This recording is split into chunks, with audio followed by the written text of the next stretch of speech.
Good morning and welcome to Daybreak Plus on WGRZ Plus. Now, before we get to our weather and some of the talk about stories, and Patrick gets himself put back together, as he said just before we came on, I've got issues. So. Well, wait, that's how we start off every show. This is true. This is true. It's being under the truth tree and just being honest with the viewers. We have to describe our headspace. Yes, and we will talk more about that, but we do have a couple of breaking stories we got to get to off the top here.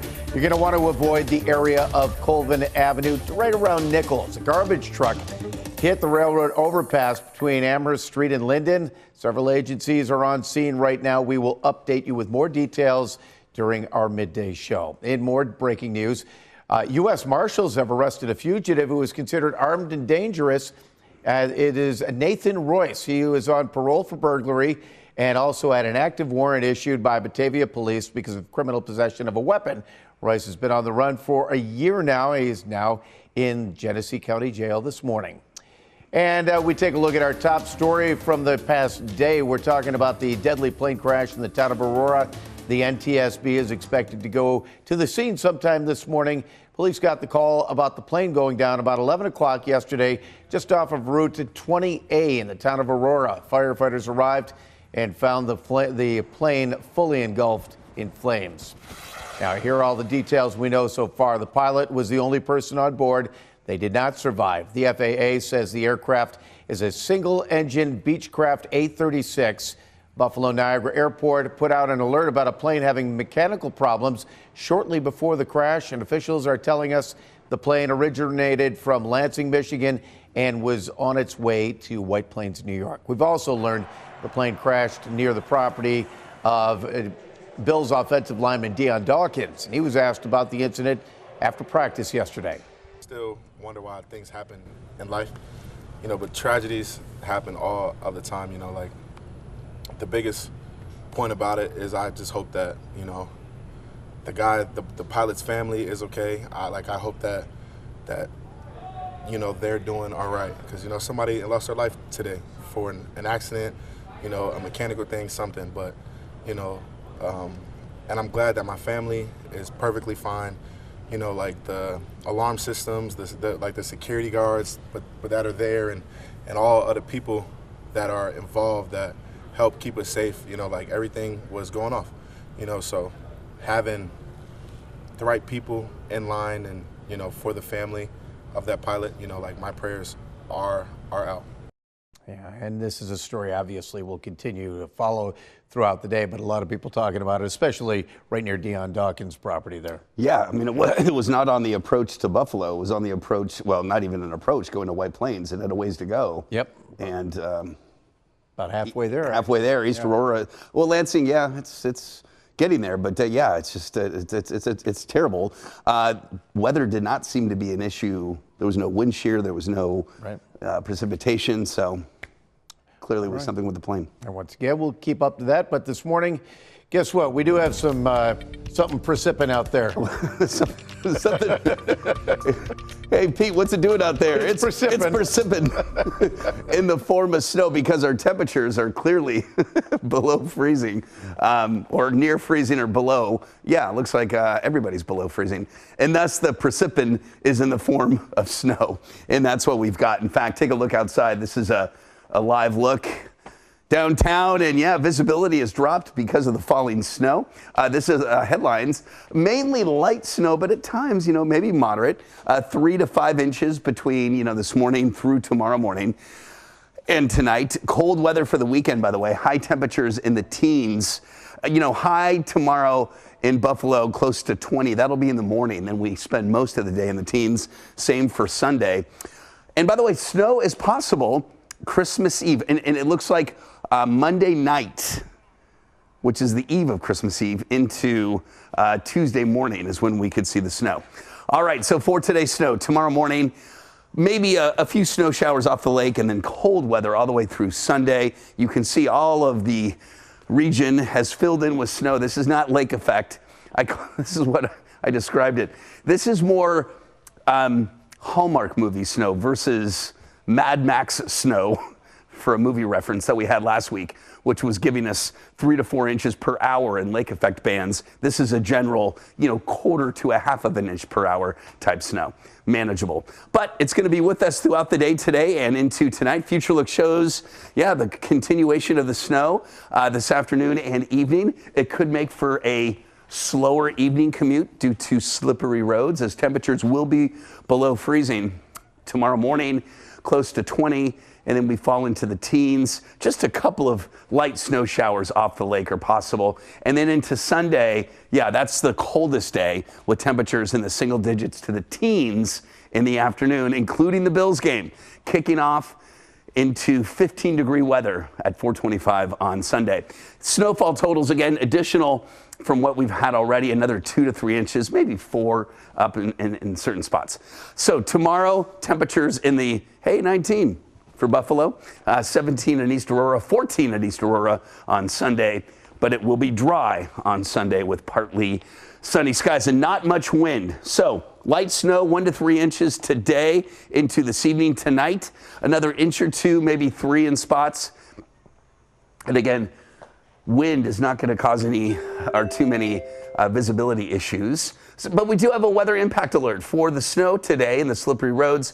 Then it warms up on Monday. Monday night into Tuesday, we have a chance of some of that Christmas Eve snow, and then mild and dry for Christmas Day. Similar for the south towns in the southern tier. A weather impact alert today for some slippery roads. Snow Monday night into Tuesday morning with dry weather, Peter. It won't be precipin on Christmas.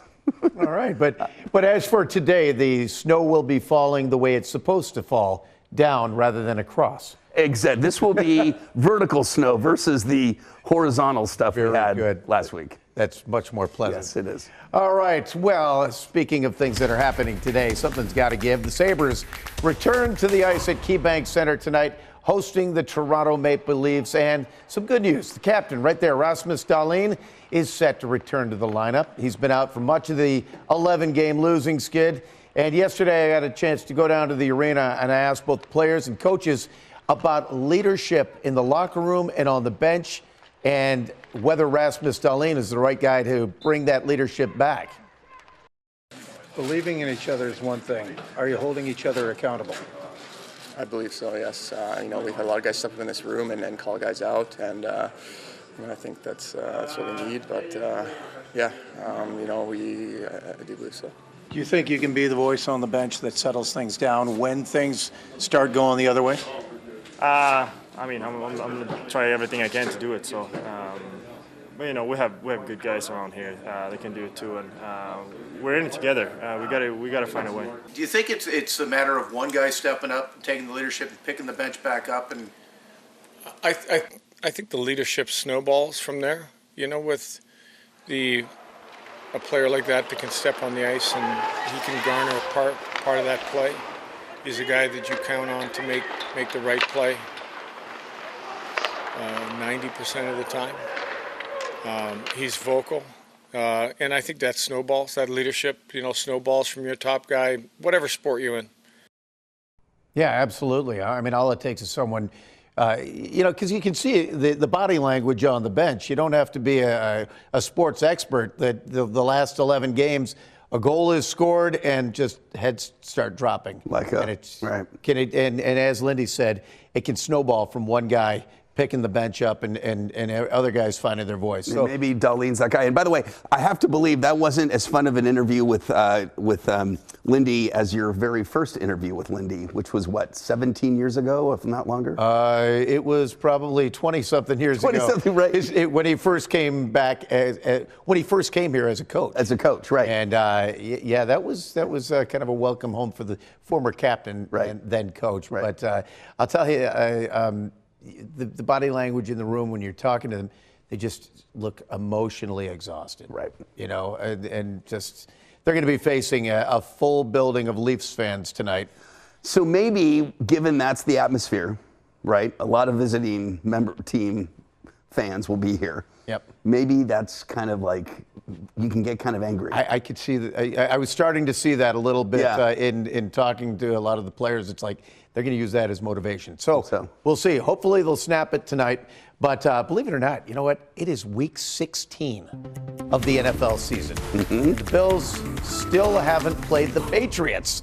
It changes this Sunday afternoon. The Bills host the Patriots at Highmark Stadium in a cold but really not windy, no other issue day. But the offense has been absolutely killing it, you know, as Josh looks to secure his first MVP, hopefully. He's playing MVP caliber, we'll say. However, the defense has been a concern as they're dealing with a lot of injuries. In fact, 6 players on that side of the ball practiced in limited capacity, but they aren't using it as an excuse for that unit's concerning play. We just got to do a lot better. We can't be allowing people to score 40. It's crazy. Like, come on, man. So we just got to get back to what we do. But a loss definitely hurt. You know what I mean? A loss definitely hurts. It hurts the building too. Coaches come in, they yelling and jumping. You know how I go, man. But when you win, it's like, okay, well, at least we got the main goal that we won. But now we just got to correct the details and just get the things right. Yeah, that Rasul Douglas, who was out of the lineup last game, Right. so hopefully he's back because the secondary was really depleted. Yeah, and what I like about the everybody eats mantra that's been taking place, it's not like everybody eats every day. It's just like one Sunday, you 3 get to eat, and then the next Sunday, you 3 get to eat. Like Amari Cooper has 14 targets, 1 win, and then the next win, he had 0. Right. Meaning everybody kind of gets to get involved with this. Right. We have the everybody eats mantra here. A different way. Which is why we didn't button the coat today. Did you notice? It's That's open. right. That's right. I ate. But it's going to be a great atmosphere at the stadium. It's the Sunday before Christmas. A weaker divisional opponent coming into town. You never know. The image that I'll never forget, which was the last cold game that we played against New England, and I believe it was that game here at home, was Ryan Fitzpatrick shirtless in the crowd. Bingo. On that day where it was like in the single digits or teens, and he was given that. It's like, that image of him shirtless in that kind of a cold weather game, I think was kind of inspiration for Bills Mafia. It told us so much about Bills Mafia and also Fitz Magic. That is still here. When you have that kind of passion, I love it. No doubt. All right, here's a quick look at what we're working on today. The jury is expected to begin deliberating in the trial of Pharaoh's strip club owner Peter Gerace. It's expected to happen after the jury gets final instructions from the judge this morning in the case. Gerace is charged with drug trafficking, sex trafficking, and witness tampering. And the 514 Memorial Commission is looking for a leader to add to the team. And this afternoon, the commission plans to announce its search for an executive director. Organizers say this is the next step in bringing the project honoring the victims, survivors, and impacted family members of the Tops mass shooting to fruition. And tonight, Two on Your Side will share more details on the expectations surrounding the role and how qualified candidates can apply. And today, tickets go on sale for the 2025 Wings Over Batavia Air Show. That's right, we're looking ahead to the summer. The high-flying event brings big crowds to the Batavia Airport each year to see the military aircraft, the warbirds, and, of course, those world champion aerobatic performers. Tickets go on sale this morning. They're on sale already, and the show will be happening over Labor Day weekend. And if you get mistaken for Bills QB1, it's your time to shine. Buffalo Riverworks is searching for Josh Allen's look-alike for the look-alike contest on Saturday. The Spittin' Image gets a Lucky Wing necklace, $100 in Riverworks gift card, and 4 tickets to a bingo event at Riverworks. Competition is free to attend and enter. It goes from 6 until 10 tomorrow. One of many things going on over the weekend, and busy weekend in the Hammer household. Yes, we are. Well, I've got a daughter turning 18 on Saturday. Okay, it's a big deal. Right. She's now huge. An adult. And that is kind of, when you're born near Christmas, I think having a birthday within a few days, it makes it tough. But I think all the focus is not on the holiday season. It's on her birthday. As it should be. Applying to college and soon to be leaving home. And so The wife and I are going through high emotion. Yeah. No, I can imagine. I remember. You did it 3 God times. bless you. Yes. All right. Well, you know what? And for most of us out there, we're running around, get ready for the holidays, and just relax because we know we won't be ready until the day after Christmas. So, In the words, if anything is a takeaway from the show, is Pete Gallivan just going, relax. relax. Have a great weekend, everyone.